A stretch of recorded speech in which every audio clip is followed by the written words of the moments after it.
ఇదిగో అందరూ వినండి, మనం తిరుపతి వెళ్దాం అనుకున్నాం కదా. అవునక్క. అవునంటే కుదరదు, ఆ కండక్టర్ గాని మేనేజ్ చేయాలా. అందరూ నేను చెప్పినట్టే చెప్పండి, అర్థమైందా? ఏం రాదక్క, ఎట్లున్నావు? అమ్మా, అందరు ఆధార్ కార్డులు తీయండి. ఇవాళ యాడికి ప్లాన్ చేశారు? అన్నవరమా, విజయవాడ? తిరుపతి పోదాం అనుకుంటున్నాం తమ్మి. తిరుపత? ఈ బస్ తిరుపతి వెళ్ళదు కదా, ఎలా వెళ్తారు? అదే ఆలోచిస్తున్నాం తమ్మి. మరి మొక్క అయితే మొక్కినాం కదా. మొక్క ఎవరిది? మీ ఆయనదా, మీ అమ్మాయిదా? నీదే తమ్మి. నా పేరు మీద మీరు తిరుపతి వెళ్తానని మొక్కోవటం ఏంటండి, అది ఫ్రీ బస్సులో? నేను ఒక్కదాన్ని కాదు తమ్మి, వీళ్ళందరూ కూడా మొక్కిర్రు. కావాలంటే అడుగు. చెప్పండి, అట్ట చూస్తారేంటి? అవును తమ్మి, నీకు మంచి పెళ్ళం రావాలని మొక్కినాం. నీకు ఎంత వయసు వచ్చినా పెళ్ళి అవ్వట్లేదు కదా.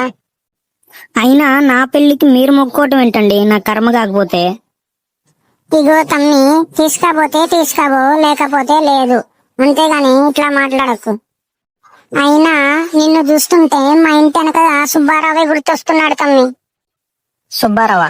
వాడెవడు? వాడు నీ లెక్క మొక్కుకొని తీర్చలేదు, పెళ్లి పెటాకులు లేకుండా తిరుగుతుండు. ఏంటండి ఏదేదో చెప్పి భయపెడతారు? జరిగింది చెప్తున్నా తమ్మి, ఇక ఈయను వెనకపోడు నీ ఇష్టం. సరే, నా చెప్పలేవు, నేను పడతాను గాని ఇంకెప్పుడైనా మొక్కునే పనైతే నాకు మాట చెప్పి అప్పుడు మొక్కోండి. డ్రైవర్ అన్నా, చలో తిరుపతి, రైట్ రైట్. చూసినవే నా తెలివి, వాడిని ఎట్లా పడేసినాను. తెలియకనేమక్క, ఇట్లానే కదా మీ ఆయన్ని కూడా చంపినావు. ఇప్పుడెందుకే అవన్నీ? ఇగో అక్క, తిరుపతి అయితే అనుకున్నాం గాని మన తాన పైసలు లేవు కదే. నేను ఉన్నా కదే, నేను చూసుకుంటా. మొత్తం పైసలు వాని చేతే ఖర్చు పెట్టిస్తా. మీరైతే సప్పుడు చేయకుండా కూర్చోరు. ఏందే నువ్వు మాట్లాడేది? ముందే చెప్పక్కర్లేదా, ఇప్పుడు చెబుతున్నావు?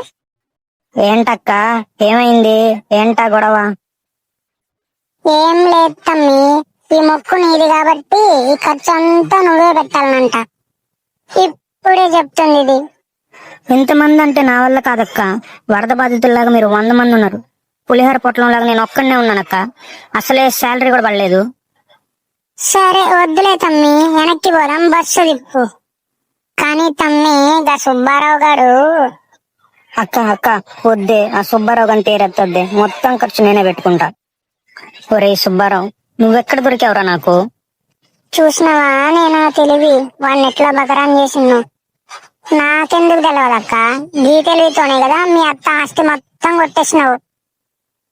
ఇదొకటి ఎప్పుడు నా మీద పడి ఏడుస్తుంది. ఓ తమ్మి, ఏడదాకొచ్చినాం? నా కర్మ కాలిపోయేదాకొచ్చినాం. ఏందో అంటున్నావు? నెల్లూరు దాకొచ్చాం అక్క. ఓ తమ్మి, నీ పని కోసం ఇంత దూరం వచ్చినాం కదా, కనీసం టీ నీళ్ళైనా ఎప్పియవా? టీ కావాలా? ఎండ్రి నిప్పిస్తా, తాగండి. నిన్నే తమ్మి, ఏంది పలకవు? అదే పదండి, తాగుదాం అంటున్నా. అబ్బా, ఒళ్ళంతా పులిసిపోయింది. అవ్వక్క. ఇదిగో అక్క, మీరు టీ తాగుతూ ఉండండి, ఈ లోపు నేను వెళ్ళి ఫోన్ మాట్లాడొస్తా. సరే తమ్మి. అక్క, అయిందా? అయింది తమ్మి. దేవ్. ఇదిగో బాబు, బిల్లు తీసుకురమ్మా. ఇదిగోండి సార్, మొత్తం 10,000 అయింది. ఏంటి, మీ హోటల్లో ఒక్కోటి 1000 రూపాయలా? లేదు సార్, 10 రూపాయలే. మరేంట్రా 10,000 బిల్లు వేసావు 10 టీలకి? ఆ బిల్ టీలకి కాదు సార్, వాళ్ళు తిన్న టిఫిన్లకి. ఏంటి, టిఫిన్లు చేశారా? అది 10,000కా? ఎరా ఎకసికాలా, మనిషి అనేవాడు ఎవడైనా 10,000కి టిఫిన్ చేస్తాడా? నన్ను అడుగుతారేంటి సార్, అందులో ఉంది కదా చూడండి. ఒరే, ఏమేం తిన్నారా? మొత్తం 25 రకాలండి, 10 ప్లేట్లు చొప్పున తిన్నారండి మనిషికి. ఒరే, అడవి ఏనుగులు కూడా అంత తిండి తినవు కదరా, ఎలా తిన్నారా? ఏమోనండి, లైట్ గా టిఫిన్ చేస్తాం అన్నారంతే.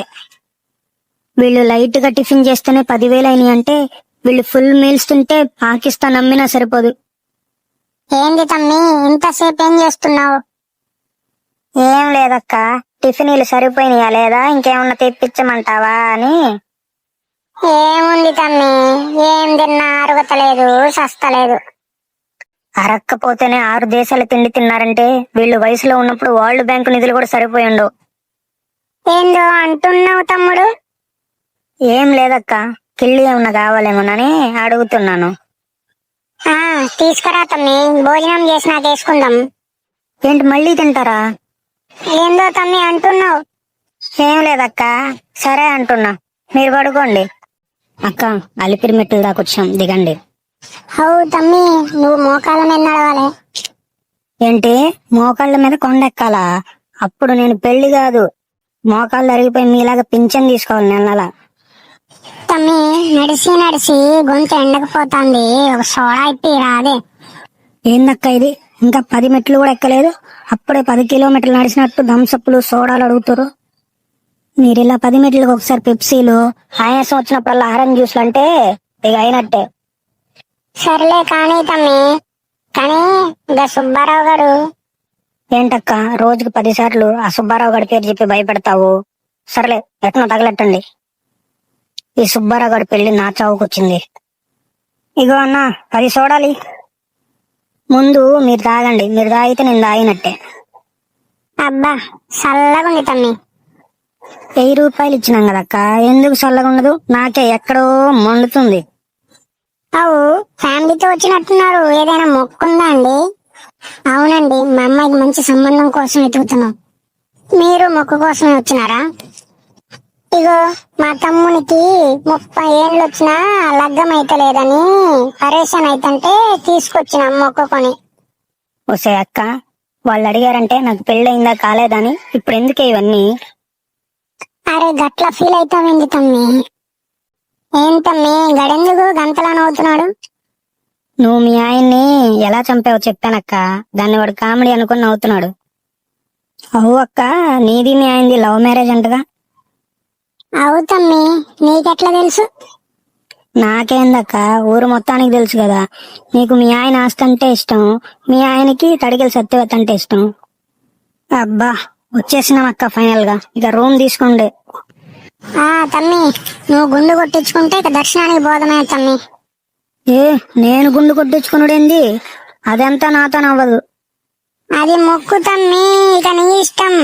నువ్వు గాని గుండు కొట్టించుకోలేదంటే ఆ సుబ్బారావు గాని లెక్క నువ్వు కూడా పెళ్లి పెటాకులు లేకుండా తిరుగుతావు.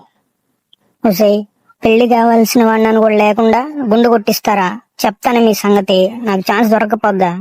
వీడెవడో గుండు చేయడం ఫస్ట్ టైం అనుకుంటా, అటు కొంచెం ఇటు కొంచెం వదిలిపెట్టాడు. అందరి ముందు పరువు పోయిందిగా, రేపటి నుంచి అమ్మాయిల ముందు ఎలా తలెత్తుకొని తిరగను?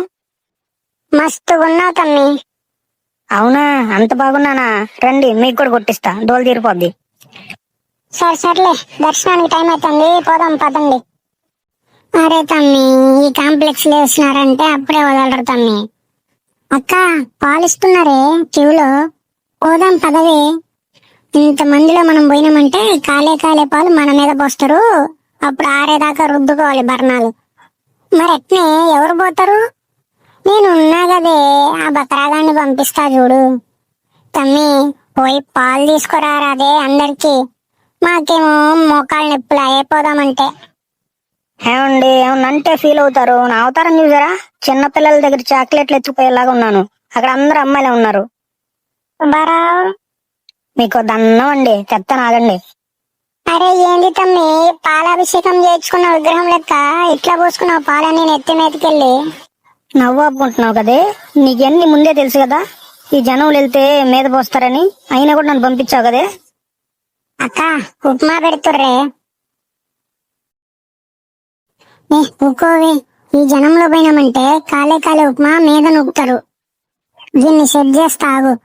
ఏందే నువ్వు అనేది? నా తమ్మిని అంత మాట అంటావు? ఏమైందక్క? పాలే దేయడం చేతగానోడికి దీనికి పెళ్ళెందుకు అంటుంది తమ్మి. అంత మాట ఉందా? ఏంది తమ్మి, ఇప్పుడు అది అందని చెప్పి నువ్వు పోయి ఉప్మా తెస్తావేంది కోపంతోని? తెచ్చి చూపిస్తాను, మీ మాట అబద్ధం నిరూపిస్తాను. ఓలే తమ్ముడు, ఇందాకేమో పాలన్నీ మీద పోసుకున్నావు, ఇప్పుడేమో ఉప్మా గుండె మీద వేసిర్రా తమ్మి. ఒసేయ్, ఇదంతా మీరేసిన స్కెచ్చే కదే, అంగన్వాడీలో సరుకులు అంగట్లో అమ్ముకునే ముఖం దాన. ఏంది తమ్మి అట్లా మాట్లాడతావు? అసలే నీకు ఇలా జరిగిందని ఒకటే ఏడుపు వస్తుంటే నాకు. వత్తదే, నీకొత్తది. నీ మొగుడు పోయినప్పుడే ఒక సుక్క నీరు రాలేదు కళ్ళల్లో నుంచి. ఎందుకు వస్తుందిలే, చంపింది నువ్వే కదా.